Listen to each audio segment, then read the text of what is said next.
Hello and welcome. This is part 19 of 32 of my NFL ranking series, and for this one we have the Las Vegas Raiders. The Raiders ended up finishing last year with 10 wins, and they lost to one of the Super Bowl contenders and the Cincinnati Bengals. When it came to this team last year, they had a lot going on from interior-wise. They had John Gruden get fired for sending the emails that he sent years ago, and then they had some other issues with their management. I can't remember quite what it was exactly, but I know they came out and had some stuff happening about them. But regardless, with all this happening, the Raiders were dead to rights. Probably shouldn't have made the playoffs, but partially thanks to a Colts choke job in the last two games of the year, one of them being to the Raiders. And then the Raiders were able to clutch it up that last game of the year to make the playoffs. This team is showing some promise going into next year. They got a big signing in Davante Adams, and I think they might take it one small step back and only have about 9 wins or so this season. But regardless, it's just because they play in a really tough division, and every team in that division got good this year. Like I said, last year they ended up winning the 10 games, and if you look across the board, Carr had some really good games. He had average games. But for the most part, this team played pretty well. They had some, obviously, because they were a playoff team, but they did just enough, especially at the end of the year. You see, they went on a 4-game win streak that basically got them to the playoffs. Which is basically, it's kind of funny now looking at it and remembering, because you look at it, they got 3 wins weeks 1 to 3, and then they got 4 wins week 15 to 18, and then the whole rest of the season they managed to get 3 wins in a 10-week span. So it was funny. This team was definitely a little streaky last year, and when it comes to what they could possibly do in this upcoming season, this is a lot of the same roster. They have a new coach, I believe, and the team, it's just the hardest thing's going to be is their division, because they play in a really tough division. So looking at the roster for this year, they got Keelan Cole, Hunter Renfrow, Davante Adams, and Darren Waller as their receivers. They have similar offensive line, except Richie Incognito retired. Then they have Derek Carr, Josh Jacobs, Kenyon Drake to round out the offense. And if you look at the defense, they still have Max Crosby. They got Chandler Jones. They have Rock Kitson from Indianapolis with the unique Ngakoue trade. If you look at this team, defense is definitely a little bit one of their weaker points, but even then they still have some really good defensive players.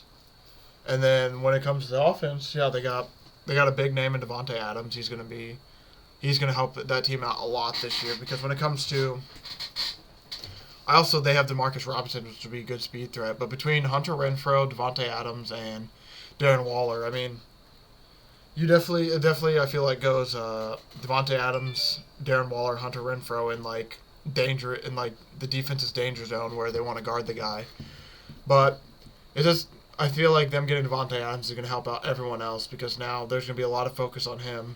So hopefully that should clear up Darren Waller to be able to get a little more open, Hunter Renfrow to get a little more open. The run game should be a little bit better.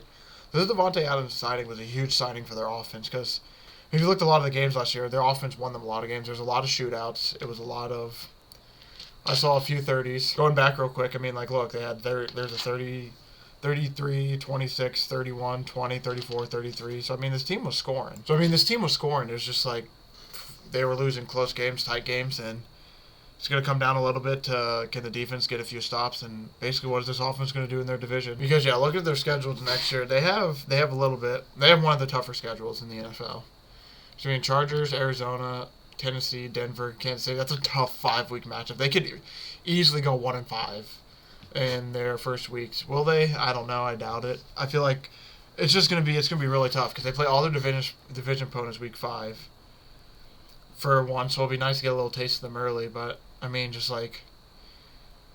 do get the benefit of playing the Colts division, so they should have free wins basically against Houston and Jacksonville.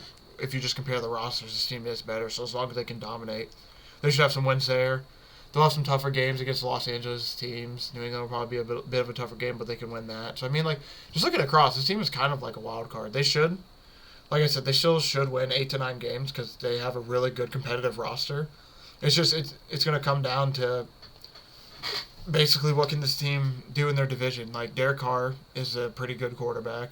Their offense is pretty good. Their defense is all right. It's going to come down to basically can they be competitive in the division, because Denver took a huge step up this year. And then you got the Chargers, who are starting to become, the Chargers are almost Super Bowl favorites. I know in most power rankings they're in top 5 easily, because of how good and stacked their team is. And then They have those two teams, and then they got to deal with Kansas City, which everyone knows how good Kansas City is. Even if they lost Tyreek Hill, they're still a really, really good team. So between Denver, Kansas City, and the Chargers, this is like one of the toughest divisions in football. This and the NFC West. I mean, this is a really, really tough division. And almost the winner could almost come out of this division because of how tough it is.